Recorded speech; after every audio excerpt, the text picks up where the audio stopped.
김건희 씨가 도이치모터스 주가 조작 사건의 공범이 아니라는 판결 내용에는 방조죄 성립도 법적으로는 어렵다는 내용까지 담겨 있습니다. 이 시기를 쪼개서 판단했기 때문인데요. 다른 주가 조작 세력의 유죄를 이끌어냈던 검찰 수사팀 책임자는 부당한 판결이라고 공개 비판했습니다. 계속해서 구민지 기자입니다. 김건희 씨의 도이치모터스 주가 조작 혐의에 대한 1심 선고는 김 씨를 주가 조작 공범으로 볼 수 없고 시세 조종을 방조한 의혹은 의심되지만 따지지 않겠다는 내용으로 요약할 수 있습니다. 이 사건에서 방조의 성립 여부는 공방의 대상이 아니었기 때문에 방조의 성립 여부에 관하여는 더 나아가 판단하지 아니합니다. 특검이 방조 혐의로는 기소하지 않은 문제나 재판부가 공소장 변경을 요청하지 않은 걸 두고 여러 의견이 나오지만 주가 조작과 방조 혐의 모두에 대해 무죄나 면소 판결을 내린 것에 가깝습니다. 김 씨 계좌의 도이치모터스 주식 거래를 쭉 이어지는 행위로 보지 않고 3개의 시기로 쪼개서 판단했기 때문입니다. 그래서 판결문에는 방조에 해당할 수 있다 하더라도 김 씨가 주가 조작을 알았을 가능성이 인정된 시기는 공소시효가 완성됐다고 적었습니다. 김 씨처럼 돈을 댄 전주 손모 씨는 방조 혐의가 인정돼 징역형 집행유예가 확정된 바 있지만 김 씨는 방조 혐의도 적용받지 않을 가능성이 생긴 겁니다. 이 같은 선고 이후 검찰 내부망엔 1심 판결에 대한 입장이라는 글이 올라왔습니다. 글을 쓴 사람은 도이치모터스 주가 조작 사건 초기 수사를 지휘한 김태훈 대전고검장. 김 고검장은 김건희 씨의 주가 조작에 대한 인식을 인정하고도 공동정범 혐의의 무죄를 선고한 1심 판결은 기존 판결의 취지나 법리에 비춰볼 때 부당하다고 주장했습니다. 다른 공범들에 대한 앞선 판결에서 김건희 씨가 주가 조작에 가담한 사실이 확인됐기 때문에 공동정범으로 봐야 한다는 겁니다. 실제로 법원은 짜고 친 거래인 통정거래 100여 건을 유죄로 인정하면서 절반가량이 김건희 씨 계좌를 통해 이뤄졌다고 했습니다. 김 씨의 계좌 3개가 주가 조작에 동원됐고 김 씨가 제공한 20억 원은 주가 조작의 주요 자금으로 쓰였다고도 인정했습니다. 김 고검장은 또 거래의 시기를 쪼개 공소시효를 계산한 것도 포괄일죄에 가담한 공범의 공소시효를 계산하는 기존의 판례와는 어긋난다고 적었습니다. 김건희 씨 측은 특검에 항소 포기를 요구했지만 특검이 이번 주 내로 항소할 계획을 밝히면서 도이치모터스 사건 공동정범 여부를 두고 2심에서도 치열한 다툼이 예상됩니다. MBC 뉴스 구민지입니다. 현직 판사를 직권남용죄로 고발한다. 이것도 좀 이례적이기도 하고 네네. 도대체 얼마나 불법적인 요소로 판결을 했기 때문에 그렇느냐라는 거를 맞습니다. 일단 나누어서 좀 질문을 드리면 자, 현직 판사 바로 고발했다. 이것도 좀 법조인으로서 법률가로서 조금 이렇게 좀 과한 행동 아니냐 이렇게 좀 볼 수도 있을 것 같은데요. 예, 작년에 윤석열 이 구속돼 있었는데 3월 7일 지기현의 구속 취소, 그다음에 3월 8일 심우정 검찰총장의 적시한고 포기로 해서 석방이 됐죠. 네. 그리고 제가 그때 바로 그날 심우정 검찰총장을 이제 직권남용으로 고발했고 그것도 아마 최초였던 것 같은데. 네. 그리고 이제 지기현 판사의 그것도 역시 재판에 의해서 구속 취소 결정을 한 것이죠. 예. 이제 판결도 있고 어제처럼 결정도 있고 이게 다 재판인데 그것도 이제 다른 분들이 또 시민단체가 또 지기현 판사를 고발을 또 여러분들이 하셨어요. 그러니까 이번 이 내란에 대해서 그리고 대한민국 사실 사법 역사상 판사가 재판 때문에 직권남용 권리행사 방해죄로 고발된 사례는 제 기억으로는 작년에 지기현, 그러니까 윤석열 내란 수계, 그리고 이제 어제는 이제 우인성 판사 윤석열보다 V제로인 부인 김건희에 대한 판결에 대해서 이제 제가 했고 이것은 이 판결이 너무나도 불법성이 명백하고 고의성이 너무나 뚜렷하다. 이제 이게 인정이 된다라고 해서 제가 이제 대한민국은 직권남용 권리행사 방해죄가 적용될 수 있기 때문에 그걸 한 것이고요. 이제 잠깐만 사족을 붙이면 우리 국회에서 입법 논의가 또 되고 있는 이런 경우에 법왜곡죄를 적용해야 됩니다. 판사 검사를 잡는 직권남용의 특별법이 법왜곡죄거든요. 네. 독일 같은 데 있죠. 네. 북유럽에도 있고. 그러니까 대한민국에서 이번에도 보시다시피 판사는 처벌받지 않는다. 검사도 마찬가지지만 검사는 가끔씩 감옥도도 가는데 반드시 법왜곡죄를 입법을 해야만 된다 하는 필요성을 또 알게 된 겁니다. 자, 그러면 이제 직권남용죄가 왜 위반으로 고발을 할 수 있었느냐 한번 따져보겠습니다. 그렇습니다. 자, 그러면 이제 선고 관련해서 도이치모터스 주가 조작과 관련된 우인성의 직권 남용 혐의는 어떤 것이 있습니까? 네. 그 이제 도이치모터스 그게 제일 심각한데요. 우선은 도이치모터스 사건은 사실상 거의 10년 가까이 대한민국 5천만 국민이 수사를 해왔고 언론과 함께 5천만 국민이 재판을 사실 다 한 거예요. 예. 그것을 어떤 사법 절차, 법관을 통해서 확인하는 정도라고 저는 생각이 돼요. 아마 국민들이 다 그렇게 생각을 하기 때문에 분노하는 겁니다.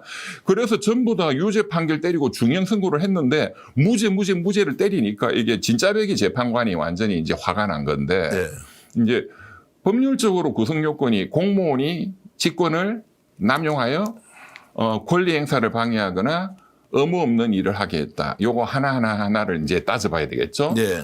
우선 간단하게 공무원은 뭐 의문이 없고 네. 직권이 있어야 됩니다. 그런데 판사가 재판하는 거는 당연히 네. 판사의 직권이 있다. 이까지 의문이 없고 남용하여. 이제 여기가 제일 중요하죠. 판사라는 공무원이 직권을 남용했다. 공무원이 어떤 재량권을 남용했다. 재량권 남용이라 해서 이제 그게 위법, 불법은 될 수 있는데 그게 형사처벌, 범죄 행위까지 되느냐. 이제 이렇게 되려면 굉장히 우리나라도 사실은 뚜렷한 어떤 법규 위반 같은 게 있을 때 이 직권남용죄가 인정이 쉽게 되거든요. 네. 어떤 인사 규정 같은 게 있는데 그런 걸 위반해가지고 자기 친한 부탁받은 사람을 뽑아라, 승진시켜라. 이런 것은 규범을 위반한 거잖아요. 이제 그래서 이제 이번에 어떤 법규를 위반했냐 이제 이게 핵심이고 오늘도 언론에 많은 그 법률 전문가들도 네. 의견이 나오고 있습니다. 우선 첫째는 형사소송 법률을 위반했다. 이제 그 우인성 판사가 만약에 한덕수 국무총리를 재판했다면 무죄 때렸을 거예요. 네. 어제 논리대로 하면. 예. 왜냐하면 이진관 재판장님이었기 때문에 이진관 재판장님이 그 논리는 한덕수를 특검은 내란 우두머리에 대한 방조로 기소를 했잖아요. 했죠. 예. 그런데 그게 법리적으로 방조는 성립이 안 된다. 네. 그런데 방조만 계속 끝까지 있었다면 그거는 무죄를 때릴 수밖에 없는 거예요. 예. 어제 우임성이처럼. 기소를 잘못한 것이죠. 기소를 잘못한 거지. 그런 경우에 또 검사가 또 약간 견해를 달리하는 기소를 할 수 있습니다. 네. 그런 경우에 판사님이 이 범죄자는 반드시 처벌해야 된다. 네. 그런데 기소 자체가 좀 방향이 잘못됐다. A는 아니고 B로 가야 된다. 할 때의 공소장 변경 절차가 있는 거예요. 예. 형사소송 법률에 있습니다. 298조에. 그러면 기소 단계에서 이제 법률 적용을 잘못됐다고 판단될 때 그렇습니다. 판사가 이거 좀 잘못된 것 같으니까 공소장 변경을 하렵니까 말렵니까 물어보는 거죠. 그렇습니다. 본래 실무적으로 네. 판사님들이 이렇게 중대한 사건은 반드시 얘기를 합니다. 본인 견해하고 이게 공소장이 다르면. 네. 왜냐하면 이 중범죄자를 무죄로 풀어줄 수는 없는 거거든. 예.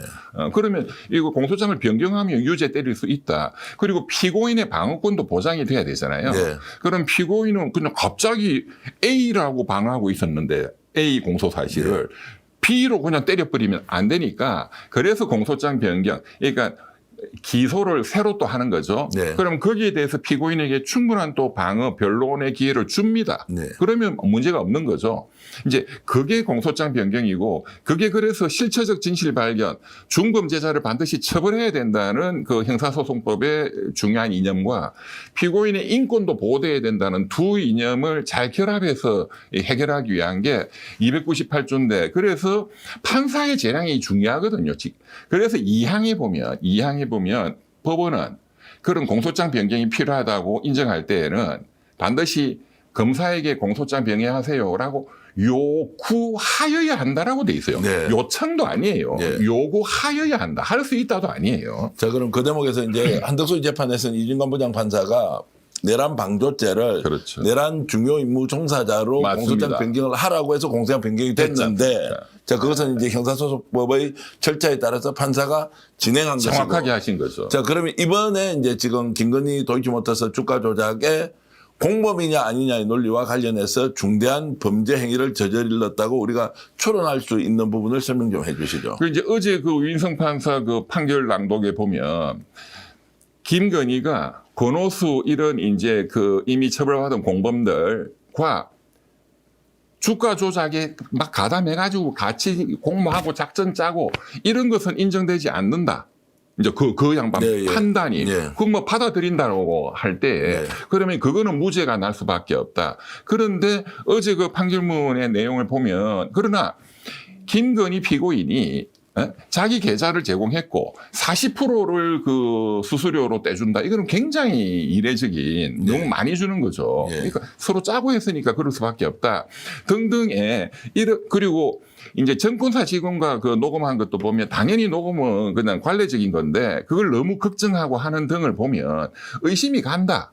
그러니까 이 주가 조작이라는 것을 인식 고의가 있다. 또는 용인, 미필적 고의가 있다. 그게 인정이 되기도 한다. 그래서 방조범으로 인정되기도 하는데 그러면 공소장 변경하시오 이렇게 요구를 해야 된단 말이에요. 그러니까 방조범으로 보이는데 그런데 이것은 이제 기소 안 했으니까 봐줘버리고. 그렇죠.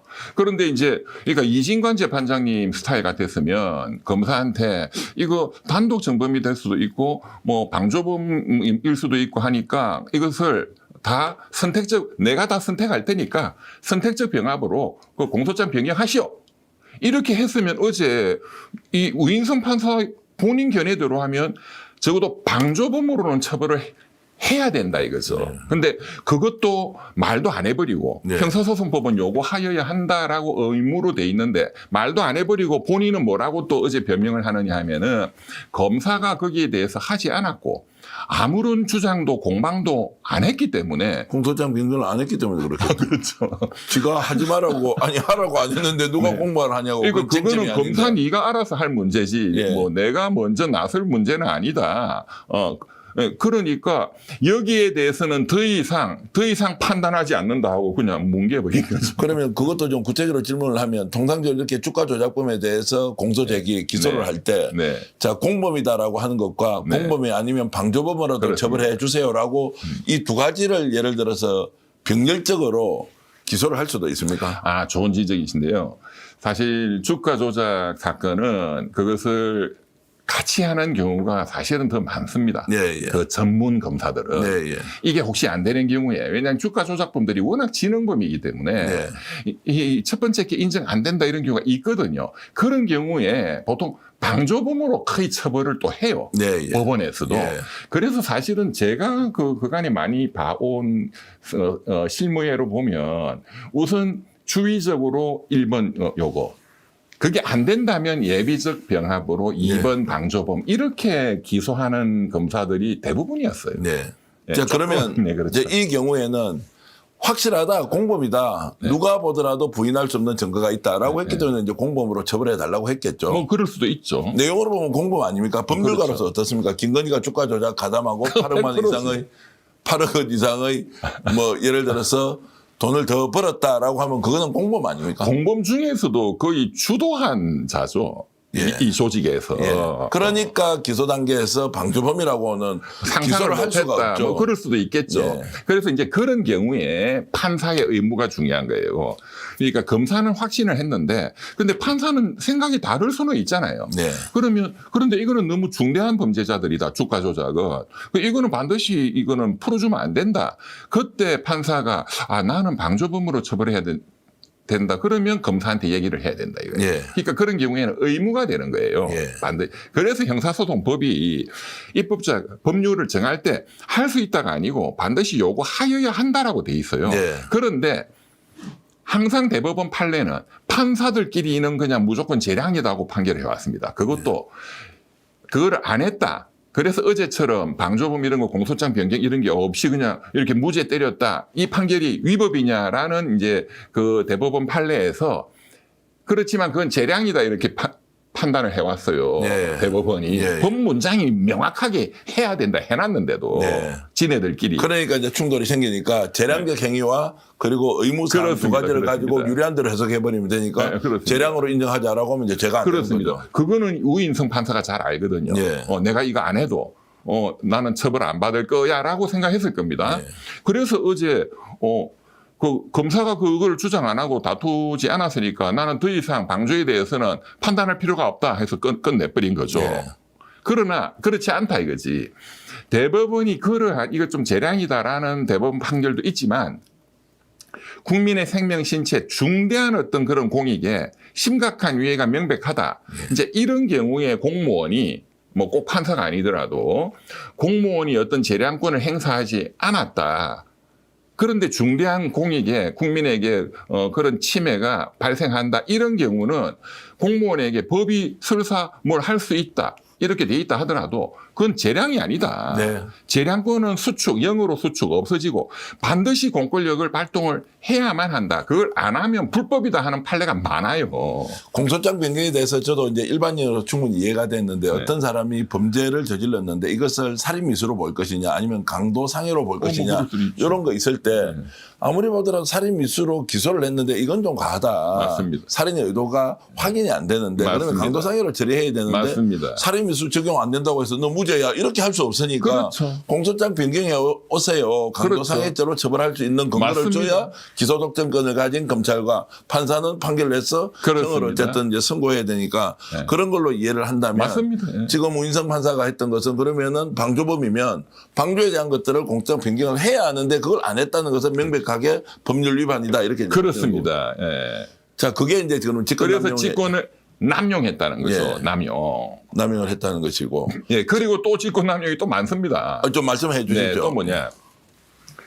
그 이제 김태훈 그 대전고검장 네. 이번에 그 부임하신 그 김태훈 대전고검장이 도이치모터스 1차 수사할 때에 예. 중앙지검 차장검사였어요. 맞습니다. 본인이 지휘를 했다. 예. 그 내용을 잘 알죠. 예. 그리고 제가 이분이 이제 검찰 내부의 SNS에 글 올린 내용 이 언론에 지금 어제 오늘 보도가 되고 맞습니다. 있는데 이분이 법리에 굉장히 밝은 분이에요. 네. 이 형법 법리에. 그러니까 이제 이분이 그 짤막하게 이제 이 잘못된 걸 올려놨던데 그게 이제 대법원 판례에 너무나도 명백하게 위반을 한 거예요, 어제. 예. 우인성 판사는 그 대법원 판례를 너무나 잘 압니다. 예. 이거 모르는 판사는 없어요. 예. 지난 70년간 이 대법원 판례가 유지가 돼 왔어요. 그런데 그것을 그냥 모르는 척하고 뭉개버렸어. 예. 그게 뭐냐. 그 대전고검장이 지적한 것이 자 공동정범이다. 그런데 어제 판결 내용이 김건희 피고인은 뭐 자기 계좌 내고 이 정도는 했지만 적극적으로 뭘 하고 이런 거는 없는 것 같아. 그래서 무죄야 이렇게 됐잖아요. 네. 전체에 대해서 알지도 못했어. 그런데 대법원의 공동정범에 관한 법리는 뭐냐. 보십시다. 절도범이다. 한 명은 망보고 한 명은 담 넘고 한 명은 금고 따기 전문이고 한 명은 또 그 차로 바깥에도 운전 오토바이 기다리고 대기하고 예, 있고. 예. 이제 분업해가지고 하잖아요. 예, 예. 이자들도 마찬가지잖아요. 예. 분업을 해서 나중에 잡히면 전부 다 공동 정범으로 처벌을 하는데 이런 경우에 요 오토바이나 뭐 망보는 사람은 나머지에 대해서 전혀 모를 수도 있고 잘 모를 수도 있어요. 그렇지만 전체에 대한 공범으로 처벌을 해요. 절도범으로. 예. 이제 그게 대법원에서 그간에 수십 년간 만들어진 이런 경우를 기능적 행위 지배를 했다. 기능적으로 분업이 돼가지고 네, 예. 이 전체 범죄 행위를 각자가 다 지배하는 거다. 예. 각자가 다 정범이다 이거죠. 예. 공동 정범.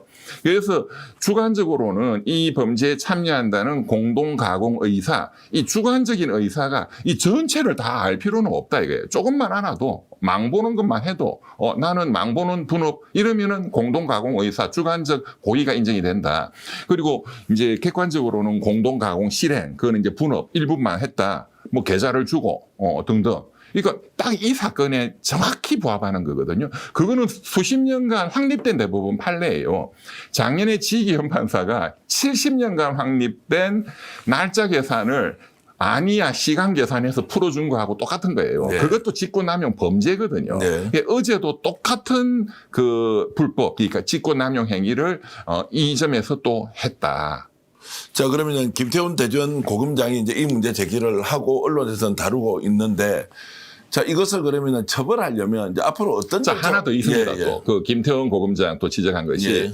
어제 그 판결에 공소시효 얘기를 했어요. 예. 그러니까 2010년부터 11년, 12년, 만 2년 정도에 걸쳐서 계속 주가 조작이 일어났단 말이에요. 예. 한 번 하고 끝내는 게 아니잖아요. 그럼 주가 조작의 전체적인 행위가 하나의 포괄일죄입니다. 하나의 범죄입니다. 예. 그러면 공소시효를 계산할 때 이게 전체가 한 묶음이기 때문에 그럼 예를 들면 이 전체가 끝난 2012년 연말에 끝났다면 그때부터 공소시효가 10년이면 10년이 진행이 된단 말이에요. 예, 예. 그러면 앞단에 2010년도에 있었던 것도 다 처벌이 되는 거예요. 맞습니다. 하나니까. 예, 예. 그런데 어제는 그 포괄지의 당연한 법리도 수십 년간, 70년간 확립된 법리예요. 그런데 그거 무시해버리고 앞에 있는 거를 끊어버리는 거야. 그러면 끊으면 이건 2010년부터 계산하면 공소시효가 지나버릴 수 예, 있겠죠. 예, 예. 그래서 이거는 공소시효가 지났기 때문에 처벌 못해. 이렇게 판결을 이제 하더라고요. 그러니까 이거는 역시 70년간 확립된 날짜 계산을 시간 계산한 거하고 똑같은 거예요. 그렇게 해서 공소시효 지났으니까 이거 죄가 안 된다는 날려버리고. 자, 그렇게 해서 이제 세 가지가 불법이다. 네, 그렇습니다. 라고 하면서 이제 그래서 이제 고발했습니다. 그다음 공무원이 직권을 남용하여 예. 그다음에 권리 행사를 방해했다. 검사가 정상적으로 했으면 당연히 유죄 판결을 받고 공익을 위해서 이 범죄자를 감옥소에 넣는 게 검사의 권한이죠. 네. 이러한 권리 권한 행사를 방해한 거죠. 그리고 의무 없는 일을 하게 했다. 법 조문에 보면 의무 없는 일을 하게 했어요. 왜? 100% 유죄 판결이 나야 되는데 그러면 검사는 뭐 항소하고 할 필요도 없어요.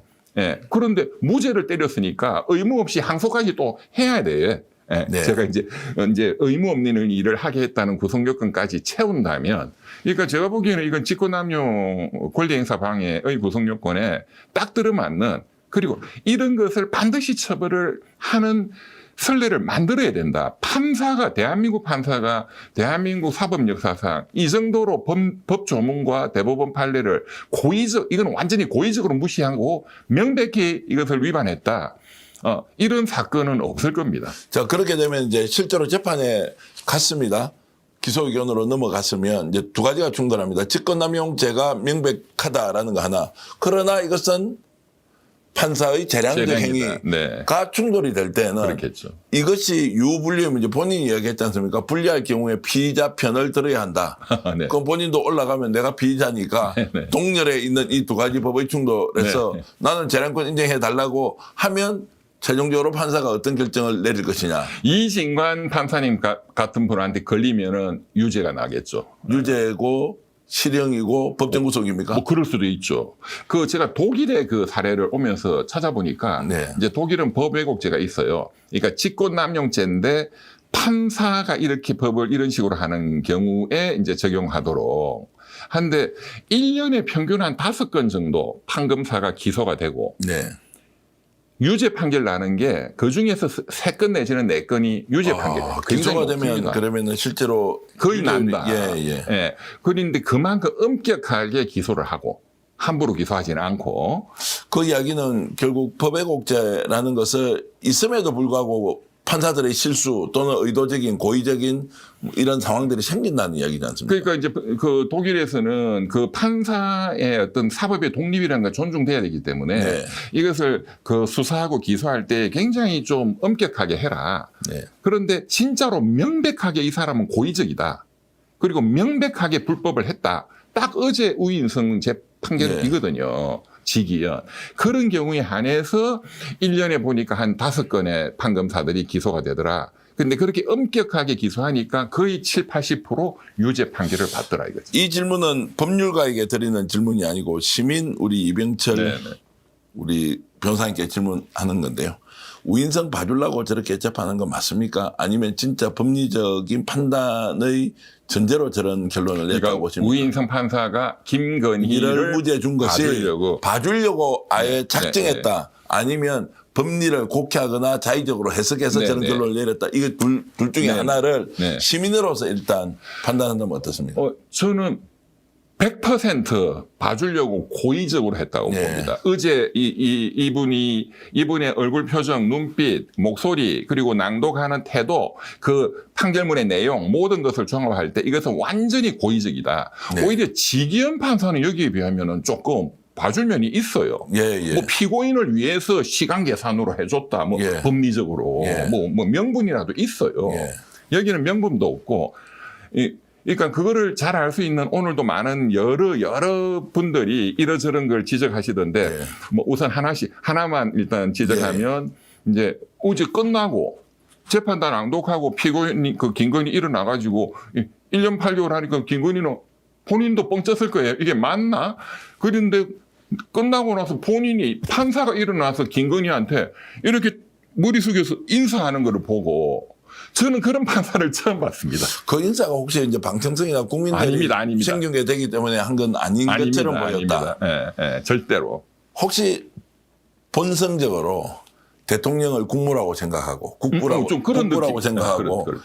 배우자를 국무라고 생각하는 예전에 우리 박정희 네, 이경수 네, 여사 그렇죠, 있죠. 그렇죠. 이런 생각으로 본인의 일단 인식이 있고 그 상태에서 국무는 처벌되면 안 된다라고 하니까 기소는 됐고 뭔가 의도적으로 봐주려고 했다. 이렇게까지 제가 확대 해석해도 되겠습니까? 아, 그 말씀은 상당히 그 현실성이 있는 게 왜냐하면 전두환 때 군부 독재 시절 네. 전두환, 노태우, 김영삼 제 기억에 2000년대 초반 김대중 대통령 시절 때 한 20년 전까지만 해도 판사가 네. 굉장히 권력자 또 권력자의 배우자 이런 분이 피고인으로 하는 재판에서는 머리를 숙였어요. 아, 인사를 했어요. 또 그게 관행처럼. 예, 예. 예. 그런데 그게 없어진 지는 한 20년 된 것 같은데 네. 지금은 어떤 사람에 대해서도 판사가 형사재판으로 당신 유죄야 감옥서 하는데 그게 대놓고 인사하는 경우는 없거든요. 근데 우인성은 본인은 다른 재판에서는 그렇게 해본 적이 없을 겁니다. 네, 여기에 대해서는 저는 본인이 작심하고 그냥 이렇게 아주 자연스럽게 나온 행동이 아니고 어제 이렇게 정면을 보고 하다가 일어서 가지고 피고인 김건희를 향해서 이렇게 약간 할까 말까 삐딱하게 해서 정확하게 90도로 하는 것도 아니고 그냥 어정쩡하게 본인 마음도 뭔가 이걸 해야 되나 말아야 되나.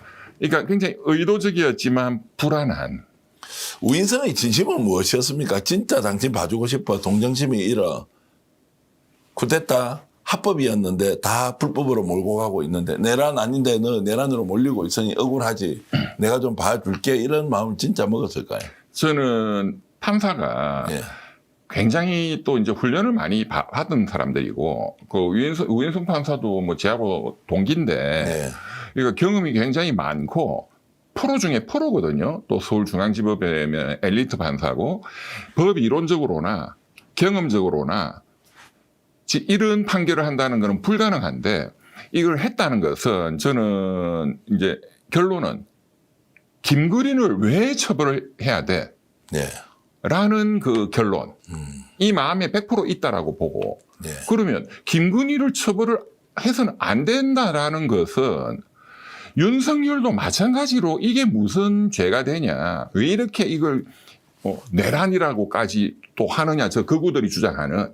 그래 비상계엄은 잘못된 거는 뭐 알겠어. 또 그게 중대한 헌법 위반이고 등 해서 중대한 헌법 위반 때문에 대통령 하지 마 파면 헌법재판소가 또 확정했으니까 그까지는 내 알겠어. 그런데 이게 형사처벌 무기징역 사형 뭐 김건희도 등달아 이거는 아니야라고 생각하는 사람들이 많이 있거든요. 그거죠.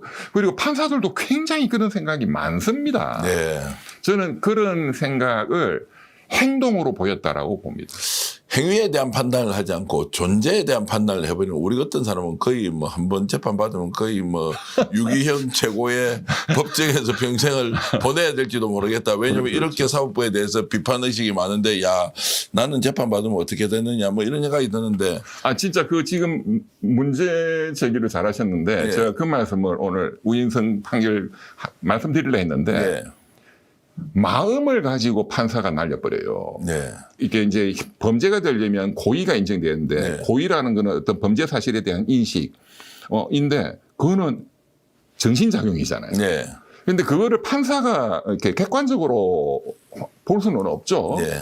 검사도 입증할 수 없고 그거는 객관적인 여러 물증과 범죄에 대한 증거를 가지고 이 사람이 정확하게 그런 뭐 주가 조작의 고의, 살인의 고의, 철도의 고의가 인식이 머릿속에 있었느냐를 추정하는 거거든요. 네. 그렇게 할 수밖에 없잖아요. 그런데 이번에 잘 보면 어제도 마찬가지입니다. 김건희가 공동으로 공동정범에 그런 인식, 마음의 고의가 없었다. 이 마음을 읽는 거예요. 그러니까 국민의 관심법이지. 그러니까 나는 그런 고의가 없는 거야. 내가 보니까 저 사람 김건희가 진짜 마음에. 고의가 없었다고요? 네, 본인은 그렇게 보이는 모양이에요. 그렇게 보이는 거예요. 고의가 없는데 내 돈 줄 테니까 야 너희들 돈 뻥튀기 해서 40% 그냥 삥 해가지고 가라고 했는데 그게 고의가 없단 말이에요. 그런데 이제 이게 우인성 판사 어제 이 한 사건만 이런 게 아니다는 게 더 심각한 문제예요. 그 박성재 법무부 장관 예. 2번의 구속영장이 기각됐잖아요. 예. 이것도 정신작용, 위법성의 인식, 이 없었어. 예. 위법하다는 머리에 정신작용이 없었던 거야. 이렇게 날려버리잖아요. 그 위법성 두 분이나. 인식이 없으면 내란 이렇게 총으로 쏴 죽여도 되죠. 위법성이 없는 그렇죠. 고의성은 없고 어떻게 하다 보니 우발적으로 총 쏴봤다. 그렇죠. 그래서 죽었다라고 하니까 그 좋은 이제 지적이신데. 예. 그러니까 정신작용에 범죄가 되려면 고의라는 거는 그런 행위를 인식하는 거. 뭐 총을 쏜다는 행위. 네. 예. 지금 뭐 군대가 707이 투입된다는 행위. 그것을 알았다. 이게 이제 고의고. 그거는 다 알았지. 그런데 박성재 법무부 장관은 그거 말고 하나 더 있어. 위법성에 대한 정신작용이 없었어. 네. 이게 위법이다 하는 걸 그때는 알 수가 없었어. 아직은. 정신작용 가지고 나는 그렇게 보여. 저 사람 마음을 보니까. 그러니까 구속영장 기각이야. 2번 다 기각시켰잖아요. 자, 그러면은 국힘 편이다, 민주당 편이다, 이재명 대통령 편이다 다 제쳐놓고요. 진짜 법률가들이 이 판결을 보고 이렇게 할 수도 있다라는 사람. 그러니까 이게 정치적 성향을 아예 배제시켜 놓고 자, 이렇게 판단할 수도 있다라고 생각하는 법률가가 몇 %쯤 되겠습니까? 제가 어제 저도 궁금해가지고 여러 주변에 그 법조인들한테 예. 전화해서 물어봤어요. 예. 당신 의견은 어떠냐, 예. 귀하에. 그 뭐 선배도 후배도 또는 현직도 있고 전직도 예, 있고. 예. 객관적으로 이제 그 법리적으로만 봤을 때 네. 이게 무죄다를 동의하는 사람은 한 명도 없었어요. 그렇죠. 이게 어떻게 말이 되냐. 예. 그러니까 뭐 방조범이라도 인정은 해야지. 예. 공소장 변경을 해서 예. 그 주가 조작, 시세 조정 이 자본시장법 위반을 많이 하는 진짜 그 전문 변호사한테도 제가 한 2분한테 물어봤거든요. 그러니까 정범이라든가 공동정범 인정이 잘 이제 쉽지가 않아서 방조범으로 인정하는 경우는 수도 없이 많은데 무죄를 하는 경우는 처음 봤다. 네. 이런 사건에 이렇게 많은 증거가 나왔는데. 자, 2가지로 나눠서 이제 집중적으로 좀 질문 드려야 하는데 실제로 이 사건 아니고 다른 사건에 이렇게 유사한 사례가 판사가 완전히 법률 오인해 가지고 엉망진창으로 판결 내리는 것이 다수 있다라고 생각할 수 있습니까? 아니면 우인성 같은 건 아주 예외적으로 좀 4차원 세계에 있는 판사가 우연의 일치로 이렇게 된 것이지 웬만한 판결은 이런 것이 아니다라고 볼 수 있는지 아니면 이런 유사한 판사들이 많이 있는지 이건 어떻게 보십니까? 굉장히 드물죠. 전문가 맞죠? 네. 이런 사람이 우리 많으면 국민들 일반인들에 대한 형사 판결이 이런 사람이 10%만 있어 나라 망할 것 같은데. 큰일 나죠. 아. 그렇지만 많은 국민들이 저한테 어제 제 유튜브에 댓글이 예. 변호사님 선량한 일반 국민들도 이런 엉망진창 재판을 많이 받았습니다라고 막 울분을토하는 분들도 많이 있는데요. 예. 그런데 전체로 보면 그런 분들은 저는 뭐 제 경험상 굉장히 드문 경우입니다. 그러니까 이제 내가 이제 재판의 당사자면 실제로 나한테 그렇죠. 불리하게 판결 나면 그렇죠. 그거는 이제 주관적으로 난 억울하다라는 그렇죠. 경우는 굉장히 많지만 네. 재판의 전반적인 이 결과가 이렇게 나온다라고 하면은 이게 완전 이제 엿장사 재판이 그렇죠. 되는 건데 네. 그래서 이제 우인성은 하여튼 예외적인 사람이다라고 일단 좀 보는 것이 그나마 사법 신뢰를 뭐 1%는 지키는 그건 길이죠. 맞습니다. 네. 예, 이런 판결은 저는 솔직히 뭐 변호사 생활 여태까지 하면서 처음 봤어요. 이렇게 그래서. 대놓고 지금 법률과 대법원의 수십 년간의 판례를 그냥 무시해버리는 판결은 처음 봤습니다. 아, 이런 판사가 그래도 무너지는 사법부의 신뢰를 회복했다라고 이렇게 거리에 나와서 피켓팅을 하고 이런 사람은 없다는 말씀이죠. 그렇죠. 아, 김건희가 살아서 좋은 사람은 있을지 몰라도 그것은 감정적인 문제이니까 그렇죠. 정치적인 판결 자체가 이게 제대로 된 판결이다. 사법부의 신뢰 회복했다. 이런 사람은 일단 없다. 없을 겁니다. 정책 성향과 관계없이 없다는 그렇기 것이고. 때문에 예. 아마 항소심 올라가면 예. 이거는 뭐 유죄로 나올 수밖에 없습니다. 뭐 방조가 될 수는 있을지 모르겠는데 그러면 이제 유죄는 그럴 무조건 경우에 나올 고법 판사들은 이걸 항소심을 다룰 때 이런 국민적 논란이 되지 않습니까? 그러면 이걸 이제 면밀하게 검토를 할 가능성이 높고 두 번째는 윈성 판사 2가 고법 판사가 될 가능성이 또 있겠죠. 있다. 아니 그게 실제 좀 일어날 가능성이 있습니까? 그걸 또 있긴 있습니다. 조희대 대법원장이 찍어보면 됩니까? 이거 그것은 올라가면. 지금 우리 대표님께서 질문이 정치적인 성향을 빼고 예. 순수하게 법리적으로만 예. 보자. 그러면은 이런 판결이 나올 가능성은 거의 없는데 예. 거의 고등법원 없다는 가도. 것은 그래도 가능성이 있다라고. 아니 뭐 그냥 아예 없다라고 이제 말씀드릴 단정을 수 해버리는 있어요. 것이 주장의 진실성. 그러나 고등법원 가면 예. 이런 판결은 안 나온다 절대. 예. 법리적으로만 보면 그러나 판사들이 너무나 정치적인 성향이 많다는 거죠. 오히려 거꾸로 정책 성향 때문에 이런 판단을 유지할 수도 있다. 그렇죠. 그러면 이제 내란전담 재판부가 이제 맡게 되지 않습니까? 그 경우에도 이럴 우려가 실제 저는 있다고 봅니다. 내란전담 그게 재판부로 가장 심각한 가더라도 거죠. 대법원 가면 더 크다고 봅니다. 쉽게 얘기하면 대한민국은 정치 판사들이 좌지우지하기 때문에 그냥 정치적 성향을 배제하고 결론을 기대하기가 어려울 수도 있다. 아니 이거는 너무나 중대한 지금 대한민국의 좌우가 완전히 전쟁을 벌이고 있는 예. 정치 사건이기 때문에 예. 판사들도 굉장히 극우 보수적인 판사들이 저는 굉장히 많이 있다고 보거든요. 예, 예. 제 주변에 물어보면. 야, 변호사님이나 저나 큰일 났네요. 나중에 재판 받으러 우리는 굉장히 불리할 것 같은데. 아주 불리할 것 같네요. 그럴 때 혹시 사식이라도 지정해놓으면 좀 준비를 해주시면 저희들이 그래도 빵에서 열심히 좀 살겠다. 그런데 이렇게 생각이 대놓고 또 이렇게 진실을 말하는 사람한테는 겁을 내더라고요. 그래요. 예. 아이고, 저 어떻게 할 거예요? 진실도 말 못하고 변호사님 말을 이렇게 부추겨서 여러분들한테 드리는데 그러면 오히려 변호사님 말씀은 정치적 성향 때문에 법리적인 것이 묻혀버리고 그 결과가 이런 얼토당토한 선고로 그렇죠. 이어졌다 이런 것인데 그렇죠. 어제 우인성 판사의 판결도 정치적 성향 때문에 나온 거라고 저는 확신하고 네. 박성재 법무부 장관을 기각시킨 그 판사들도 왜냐하면 법리적으로는 말도 안 되는 거거든요. 예. 그 가장 우수한 법관들이 또 서울중앙지법 영장 전담을 하는데 그거는 정치적인 성향이죠.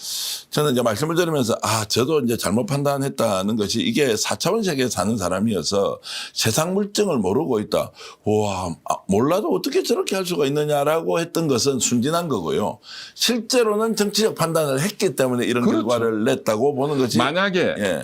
우인성 판사가 판사 승진을 위해서 뭐 시험을 친다. 예. 그런데 시험에 그 사례 문제가 어제 김건희 주가 조작 사례 문제가 나왔으면 예. 징역 10년 때렸을 거예요. 그 답안지에 그래야 이제 A 점수나 A를 받으니까. 네. 야, 그런 건 정치적인 것이다. 그러면 이제 일단 고발했습니다. 고발하고 난 뒤에는 순서가 어떻게 됩니까? 일단 이제 그 바로 공소처에서 바로 문자 회신이 왔어요. 왔습니까? 이거 좀 열심히 빨리 하려고 하는 거 아닌가? 실제 이거 수사를 할 의지가 있다 이렇게 볼 수 좀 있습니다. 그렇게 느껴지기도 해요. 자, 그러면 지난번에 이제 그 주기현하고 맞습니다. 그리고 이창수죠. 네. 거기에 대해서 이제 그 공소기각했던 네, 네. 그 건은 지금 수사가 진행되고 있던가요? 고발했지 않습니까? 그때. 제가 고발한 거는 작년 그 지기현은 예. 시민단체가 했고 예. 저는 심우정 검찰총장. 신문정 검찰총장 그 건은 지금 그때는 연락이 안 왔거든요. 아직도 수사를 안 했는데 연락 자체가 안 오니까 수사는 일단 진행이 안 된 그냥 것이고. 뭐 보류하고 있었지. 그런데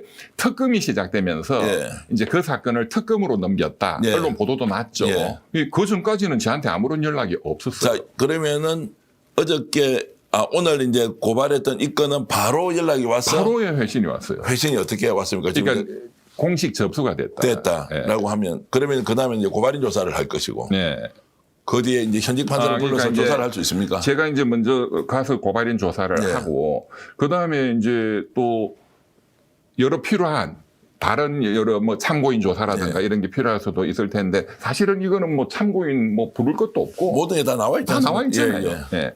그러면 이제 판사니까 좀 신중하게는 당연히 해야 되겠죠. 네. 뭐 독일도 법외국제도 신중하게 하듯이.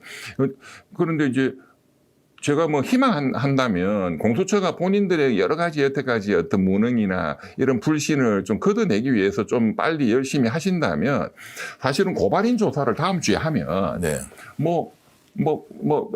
다른 뭐 참고 조사들 하고 뭐 한 달 이내에 끝낼 수 있어요. 근데 이걸 너무 가지고 간단한 거지. 법원에서 자 이제 판사들에 대한 뭐 예를 들어서 이제 압박이다 그리고 네. 사법부의 독립성을 침해한다 이제 이런 방식으로 반발하거나 그래서 우리는 지금 조사받는 것은 지금 현재 법을 집행하거나 또는 최종적으로 선고하는 이런 데서 상당한 악영향을 미친다 이런 방식으로 좀 반발할 가능 또는 반대 그래 조사 못 받겠다 이렇게 할 수는 없습니까? 뭐 그렇게 할 수는 있겠지만 예를 들어서 그렇게 한다면 이제 서울중앙지방법원 공보 예. 대변인실에서 하든가 아니면은 뭐 법원 행정처에서 하든가 그런 뭐 공식적인 뭐 반응을 할까 저는 글쎄요. 그런데 공식적으로 반발할 가능성이 상당히 저는 있다라고는 봅니다. 왜냐하면 이제 그런 거를 대법원에서 이제 담당하는 게 법원 행정처거든요. 예. 아시다시피 그 법원 행정처 그 머리 하얀 권대엽처장님은 이제 임기 만료돼서 이제 끝났고 예. 뭐 얼마 전에 박영재 대법관이 법원 행정처장이 됐어요. 예, 예.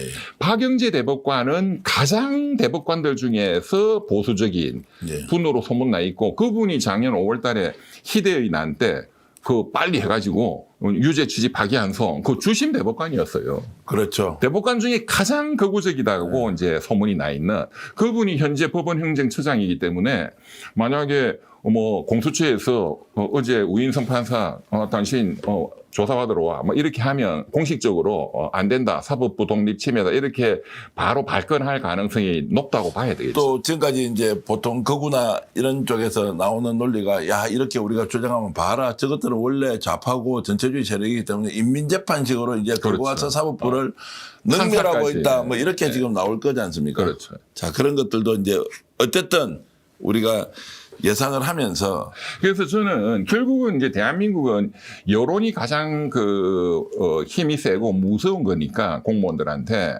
그 법 왜곡죄에 대해서 그러니까 민주당이 이럴 때 정말 국민들한테 법 왜곡죄가 이래서 필요한 겁니다. 네. 하는 거를 정말 좋은 타이밍이 왔기 때문에 네. 집중적으로 좀 홍보를 해서 이거를 법을 통과시키고 하는 그런 결실을 맺어야 된다. 이게 중요한 것 같아요. 자 그래서 국회 법사위에서 이제 이 문제와 관련해서 긴급 현안 질문을 할 수 있지 않습니까? 법원 그렇죠. 행정처장 불러놓고 이제 이렇게 맞습니다. 해서 자 맞습니다. 이거 이렇게 나왔는데 맞습니다. 어떠느냐라고 질문을 했을 때 네. 박영재 법원 행정처장은 과연 어떤 대답을 할까? 네. 그거는 판사의 재량적 행위에 대해서 우리는 할 말이 없다, 존중해야 한다 이렇게 할 것이냐, 아니면 자기가 생각해도 이건 좀 문제가 있다라고 발언할 수 있느냐 이 부분 어떻게 전망하십니까? 뭐 처음부터 끝까지 그냥 변명 내지는 방어적 논리로 얘기를 할 거라고 봅니다. 그분의 성향상. 판사의 판결을 존중해야 한다. 그렇죠. 예. 법과 양심에 따라서 한 것으로 안다 이렇게 그렇죠. 나오면 그러면 개별 사건에 대한 판결에 대해서 법원 행정처장이 뭐라고 말하는 것은 적절치 않다. 다만 원론적으로 판결을 존중하라. 그러면은 변호사님께서는 판사의 재량권을 이런 방식으로 판사가 결정한 것은 무소불위고 어느 누구도 시비를 걸지 못하도록 해놓는 이 제도가 과연 지금 2026년도 대한민국에 유효하냐 유효하지 않느냐 하는 부분은 어떻게 보십니까? 예, 그것도 참 좋은 말씀이신데 그래서 우리가 이제 이 비상기업 내란을 극복하는 지금 과정에 있는데 그런 과정에서 대한민국의 가장 지금 어떤 절실하게 요구되는 게 검찰개혁, 그 다음에 이 법원의 개혁이다 하는 게 이제 전 국민이 다 알게 됐단 말이에요. 이제 우리가 더 선진국으로 가기 위해서는 이건 반드시 개혁돼야 된다. 그런 관점에서 검사들은 상대적으로 좀 감옥서 가는 경우들이 가끔씩 있어 왔어요. 검사들도 처음에 뭐 20년 전에는 아무리 나쁜 짓을 해도 기소가 안 됐습니다. 신성가족이라고 생각해요. 이 판사들, 검사들은 특히 판사들은 더 그렇죠. 검사들보다 나는 하늘로부터 신탁받은 존재다. 인간의 운명을 죽일 수도 있고 깜빵 보내고 이거를 결정하는 거는 신이 하는 건데 신의 권한을 왕권 신수설 비슷한 거예요. 판사 신수설이야. 그렇게 생각해요. 우리 동기들도 네. 만나서 네, 예. 그런 문화에 절어 있습니다. 이제 연세 드신 분들은 그게 훨씬 심하고, 이거 박영재 대법관이 이런 사람들은 훨씬 심하죠. 근데 젊은 판사들은 조금 뭐 그게 좀 덜할지 몰라도 판사, 검사들은 전부 그런 데에 이렇게 세뇌돼 있는 사람들이에요. 네. 그러니까 이거를 깨려면 제도적으로 이거를 바꿀 수밖에 없고, 네. 그게 그래서 독일이나 북유럽이나 스페인이나 이런 데가 이런 거를 많이 겪어서 그런 제도를 만든 거거든요. 그러니까 이번에도 우리가 한 단계 더 이런 어떤 사건을 통해서 나라가 발전하려면 그런 제도를 판검사도 판검사의 그 판결, 기소 이걸로 처벌받는다 하는 제도를 반드시 확립해야 된다. 자, 법왜곡죄에 대해서 지금까지 이제 국민들은 내용을 상세히 잘 몰랐지 않습니까? 그렇죠. 판사가 잘못하면 처벌도 받아야 되지. 그렇죠. 당이론적이지만 네. 이렇게 했을 경우에 정치 쟁점화되고 오히려 집권 여당에서 밀어붙였을 경우에는 사법부를 길들이게 한다라는 것 때문에 추진을 못했거든요. 이 정도 사항이 지금 현재 나왔습니다. 그렇죠. 우인성을 통해서 법왜곡죄를 신설할 때 그렇죠. 지금까지 논의됐던 걸 바탕으로 민주당이 강력하게 추진하면서 입법화 시켜야 한다, 아니면 여전히 공론화 과정이 더 필요하다, 이 둘 중에 하나를 꼽으라면 어떻습니까? 지금 그러니까 시점. 이제 공론화를 충분히 해서 그런 제도를 반드시 만들어야 되겠지만 예. 그 공론화를 이번에 다 한 거예요. 이번에 다 했다. 이 이상 더 심도 있는 공론화라는 게 있을 수가 없을 겁니다. 그러면 전 국민에게. 결단의 문제이네요. 민주당이 그렇습니다. 그렇습니다. 집권 여당으로서 이런 행위에 대해서 어떻게 할 건지 결단해야 한다. 그래서 저는 항상 우리가 산도 내리막이 있으면 오르막이 있고 뭐 하듯이 지금 이제 민주당이 또 비판도 많이 받죠. 말로만 꺼냈다가 뭐 예. 하지도 않고 모든 게 예. 다 그런 식 아니냐. 그러니까 이렇게 반격을 당하는 거 아니냐. 예. 검찰도 법원도. 그런데 뭐 어쨌든 간에 사실은 법왜곡죄라는 말을 법조인들도 그게 뭐지 처음 들은 분들이 많아요. 예, 예.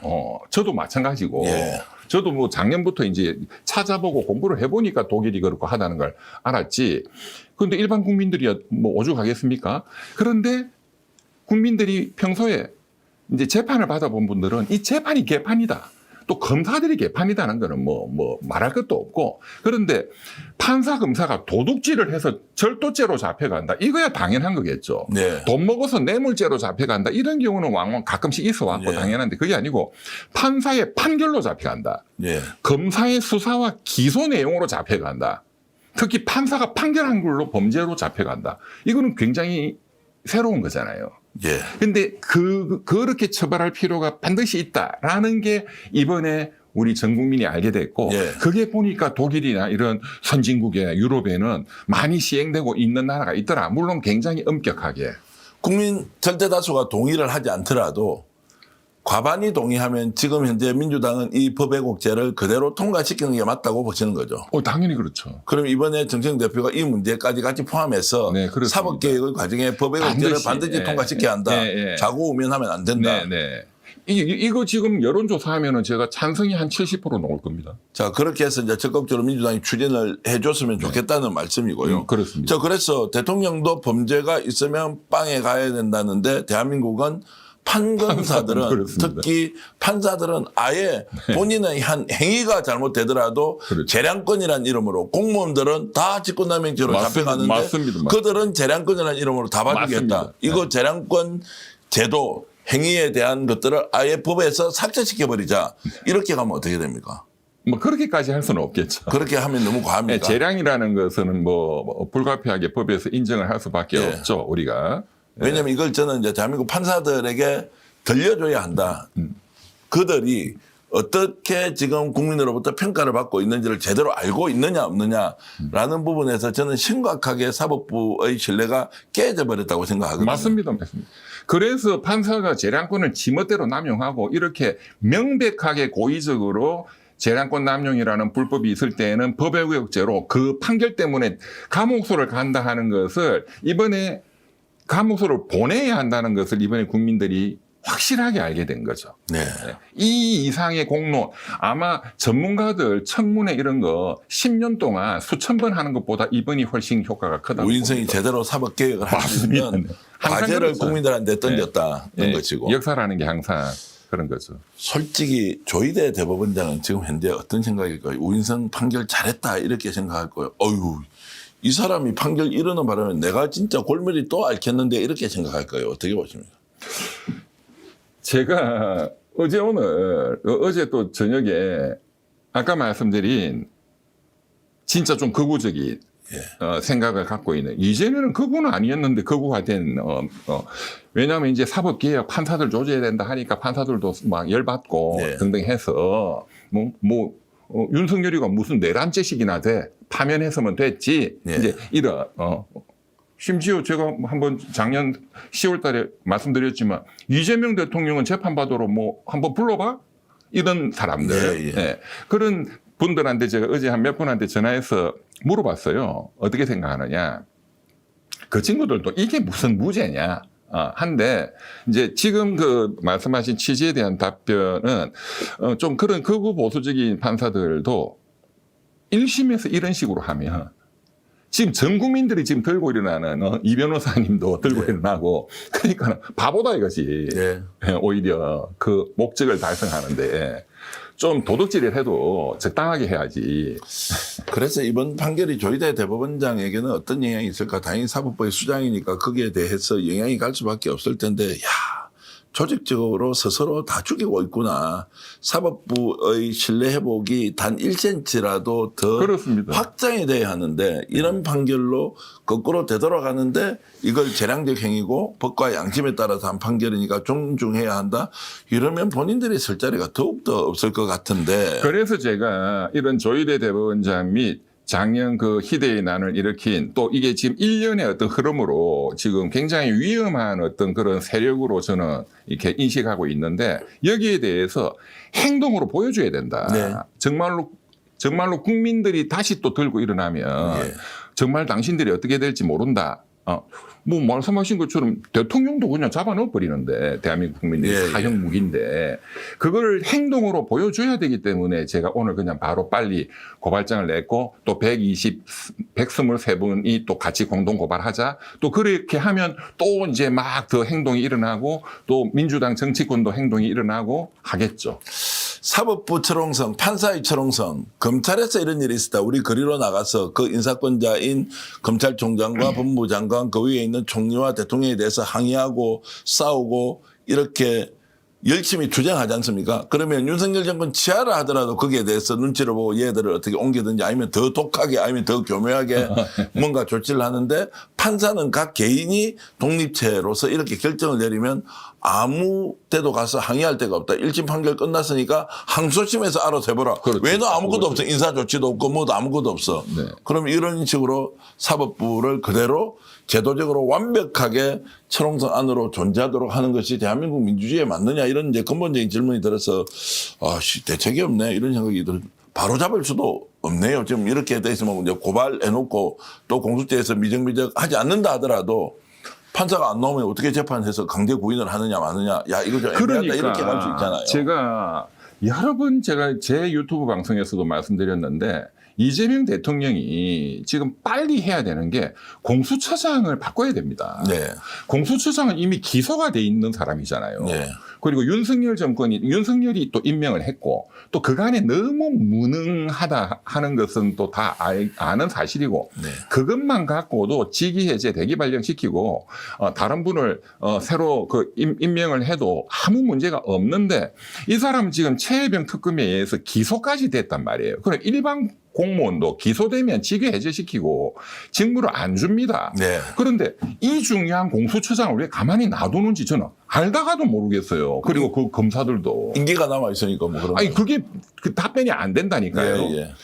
이 공수처장의 임기라든가 검찰총장의 임기라는 것도 그게 헌법 위에 있을 수 없고 이 혁명으로 거의 정권이 바뀌었는데 예. 그런 임기를 보장한다 그랬던 선례가 전혀 없고 예. 그거는 대통령의 권한을 직무유기하는 거예요. 예. 저는 이재명 대통령에 대해서 다시 한번 말씀드리는데 계속 이런 식으로 하면은 임기를 존중한다는 게 전혀 명분이 안 된다는 거는 전 국민이 다 압니다. 네.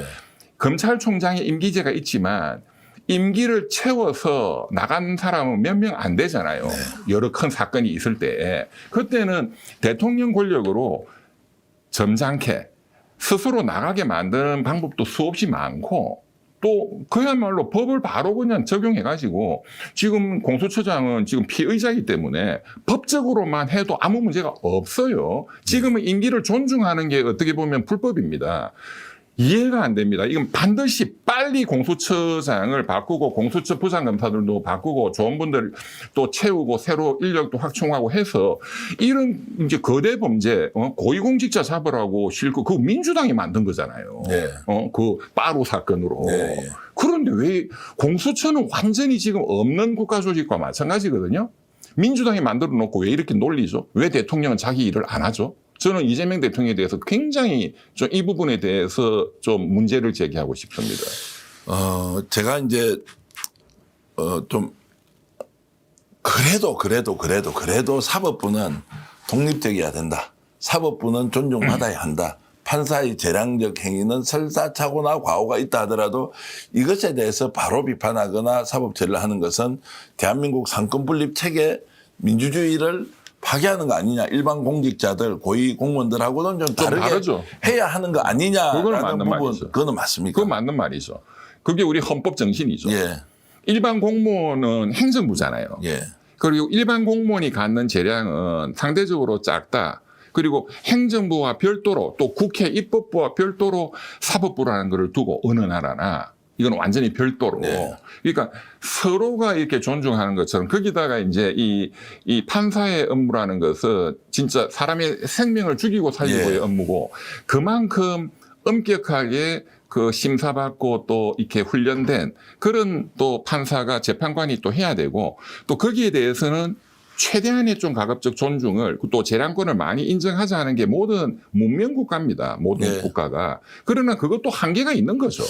그러니 이제 문명국가이기 때문에 민주주의 국가이기 때문에 판사들의 지금까지 존중을 받았는데 어느 순간 이것을 사적 권한처럼 그렇습니다. 악용하는 것을 발견할 때 국민들이 지금 느끼는 좌절감.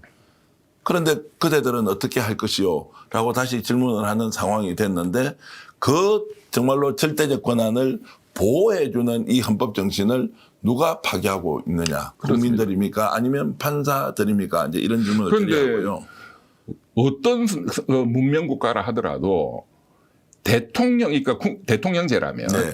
그러니까 전 국민이 그 선출한 대통령의 재량, 대통령을 존중하는 것보다 판사를 더 존중하지는 않아요. 예, 예. 네. 그런데 대통령도 그냥 사형 무기로 잡아 넣잖아요. 우리나라 주권자들이. 훨씬 더 도덕적으로 무장돼 있고 그렇죠. 윤리적으로 자신이 내리는 결정이 존중받도록 하는 것은 엄격한 관리가 필요하다라는 것을 이제 망각하고 있는 우인성 판사 뭐 이렇게 볼 수 있고요. 장성철 소장과 제가 인터뷰를 하니까 이런 얘기 하더라고요. 자기는 어떤 경우에도 사법부의 독립성과 판사의 재량적 행위를 존중해 왔는데 네. 이번에 우인성 판사 하는 거 보니까 이게 근본적으로 무너진다는 거예요. 네. 보수 쪽에 있는데도 네. 네. 그런 정도로 얘기하는 걸 보면 지금 이런 상황을 어떻게 우리가 인식하는 것이 맞는지 오랜만에 이병철 변호사님 모시고 여러분들과 함께 특집 인터뷰 이렇게 공유해 드렸는데요. 오늘 방송 어땠습니까? 고맙습니다. 여러분들께서 이렇게 응원해 주셔서 진심으로 감사하다는 말씀드리고요. 제가 10초만 하나. 예, 예. 민주당 우리 정청래 대표. 네. 또 원내대표 내 성함을 지금 이번에 네. 새로 대신 예, 예. 하여간 원내대표님 예, 예. 우리 한 대표죠. 예. 네 한병도 네, 한병도 대표. 예. 그러니까 두 대표께서 너무 또 좋은 기회가 왔으니까 예. 나라를 위해서 예. 또 내란을 척결한다는 관점에서도 네. 이 좋은 기회에 반드시 민주당이 추진해 왔던 그 법외국제 예. 그것을 통과시켜서 추진을 해 주십사 이 말씀을 드립니다. 알겠습니다. 그렇게 해놓으면 그 법이 실제 적용되는 것이 아니라 그 법이 존재함으로써 이런 것을 예방하는 효과는 훨씬 더 클 것이라고 맞습니다. 생각을 합니다. 끝까지 시청해주셔서 감사합니다. 구독과 좋아요로 더 푸른 대한민국으로 가는 길을 응원해주세요.